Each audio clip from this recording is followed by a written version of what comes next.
ರಾಜ್ಯಶಾಸ್ತ್ರ ಅಧ್ಯಾಯ 8 ಪೌರ ಮತ್ತು ಪೌರತ್ವ ಪ್ರಶ್ನೋತ್ತರಗಳು. ಖಾಲಿ ಬಿಟ್ಟಿರುವ ಸ್ಥಳಗಳನ್ನು ಸೂಕ್ತವಾದ ಪದಗಳಿಂದ ತುಂಬಿರಿ. 1. ಬ್ರಿಟಿಷರ ಆಳ್ವಿಕೆಯಲ್ಲಿ ಭಾರತದಲ್ಲಿ ವಾಸವಿದ್ದ ಜನರನ್ನು ಡ್ಯಾಶ್ ಎಂದು ಕರೆಯಲಾಗುತ್ತದೆ. ಉತ್ತರ ಪ್ರಜೆಗಳು. 2. ನಮ್ಮ ದೇಶದಲ್ಲಿ ಪರದೇಶದವರು ತಾತ್ಕಾಲಿಕವಾಗಿ ವಾಸವಾಗಿದ್ದರೆ ಅವರನ್ನು ಡ್ಯಾಶ್ ಎಂದು ಕರೆಯಲಾಗುತ್ತದೆ. ಉತ್ತರ ವಿದೇಶಿಯರು. 3. ಪೌರತ್ವ ಕಾಯ್ದೆಯು ಜಾರಿಗೆ ಬಂದ ವರ್ಷ ಡ್ಯಾಶ್. ಉತ್ತರ 1955. 4. ನೀವು ಪೌರತ್ವ ಪಡೆದಿರುವ ವಿಧಾನವೆಂದರೆ ಅದು ಡ್ಯಾಶ್ ವಿಧಾನವಾಗಿದೆ. ಉತ್ತರ ಜನ್ಮದತ್ತ ಪೌರತ್ವ. ಕೆಳಗಿನ ಪ್ರಶ್ನೆಗಳಿಗೆ ಸಂಕ್ಷಿಪ್ತವಾಗಿ ಉತ್ತರಿಸಿ. ಪ್ರಶ್ನೆ 5. ಪೌರತ್ವ ಎಂದರೇನು? ಒಂದು ನಾಗರಿಕ ಸಮಾಜದ ರಾಜ್ಯದ ಸದಸ್ಯತ್ವ ಹೊಂದಿ ತಾನು ವಾಸಿಸುವ ರಾಜ್ಯಕ್ಕೆ ನಿಷ್ಠೆಯಿಂದ ಇದ್ದು ರಾಜ್ಯ ನೀಡುವ ನಾಗರಿಕ ಮತ್ತು ರಾಜಕೀಯ ಹಕ್ಕುಗಳನ್ನು ಅನುಭವಿಸುವ ಯಾವುದೇ ವ್ಯಕ್ತಿಯನ್ನು ಪೌರತ್ವ ಎನ್ನುವರು.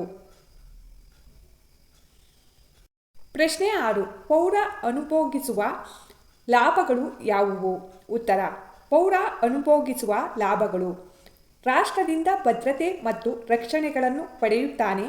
ರಾಷ್ಟ್ರವು ಕಾನೂನು ಮತ್ತು ಸುವ್ಯವಸ್ಥೆಯನ್ನು ನೀಡುವುದರಿಂದ ಅವನು ಶಾಂತಿಯುತ ಜೀವನ ನಡೆಸುತ್ತಾನೆ. ರಾಜ್ಯ ನೀಡುವ ಮೂಲಭೂತ ಹಕ್ಕುಗಳನ್ನು ಅನುಭವಿಸುತ್ತಾನೆ.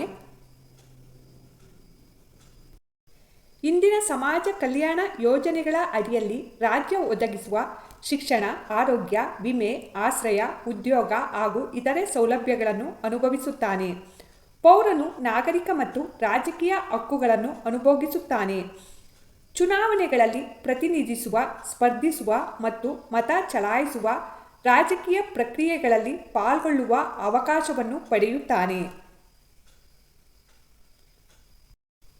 ರಾಷ್ಟ್ರಾಧ್ಯಕ್ಷ, ಉಪರಾಷ್ಟ್ರಾಧ್ಯಕ್ಷ, ಸರ್ವೋಚ್ಚ ಹಾಗೂ ಶ್ರೇಷ್ಠ ನ್ಯಾಯಾಲಯಗಳ ನ್ಯಾಯಾಧೀಶರು ಹಾಗೂ ಇತರೆ ಉನ್ನತ ಹುದ್ದೆಗಳನ್ನು ಅಲಂಕರಿಸುವ ಅರ್ಹತೆಯನ್ನು ಪಡೆಯುತ್ತಾನೆ.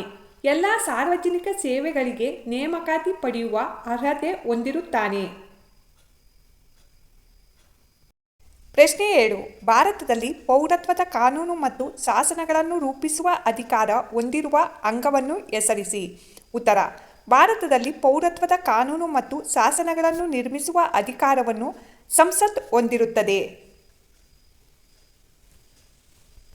ಪ್ರಶ್ನೆ 8. ಪೌರತ್ವ ಪಡೆಯುವ ವಿಧಾನ ತಿಳಿಸಿ. ಉತ್ತರ ಪೌರತ್ವ ಪಡೆಯುವ ವಿಧಾನಗಳೆಂದರೆ: 1. ಜನ್ಮದತ್ತ ಪೌರತ್ವ. 2. ರಕ್ತ ಸಂಬಂಧ ಅಥವಾ ಆನುವಂಶಿಕ ಪೌರತ್ವ. 3. ನೋಂದಣಿ ಪೌರತ್ವ. 4. ಸಹಜ ಪೌರತ್ವ. 5. ನೂತನ ಭೂಪ್ರದೇಶ ಸೇರ್ಪಡೆಯಿಂದ ಪೌರತ್ವ.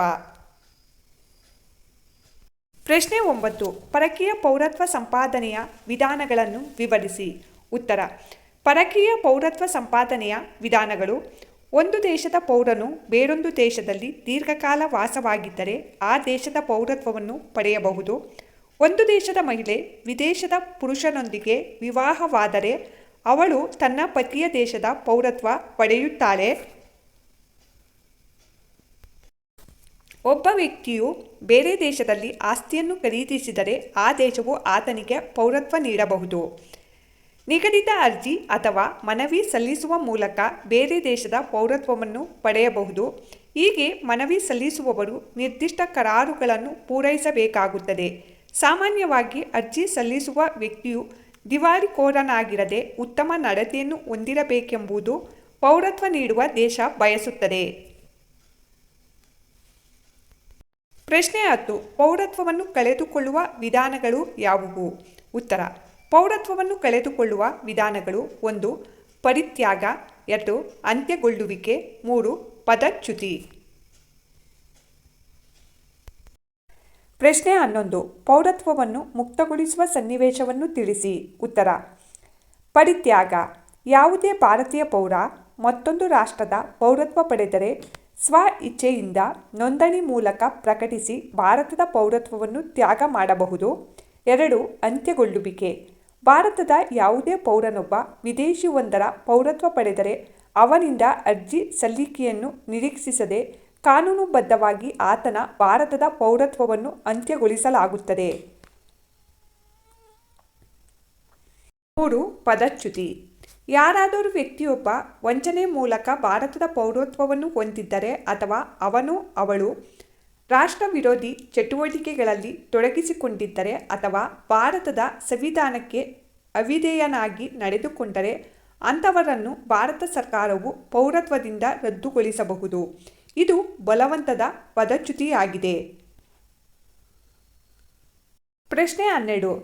ಪೌರತ್ವದ ವಿಧಗಳನ್ನು ತಿಳಿಸಿ ಹಾಗೂ ಅವುಗಳಿಗೆ ಇರುವ ವ್ಯತ್ಯಾಸಗಳನ್ನು ಬರೆಯಿರಿ. ಉತ್ತರ.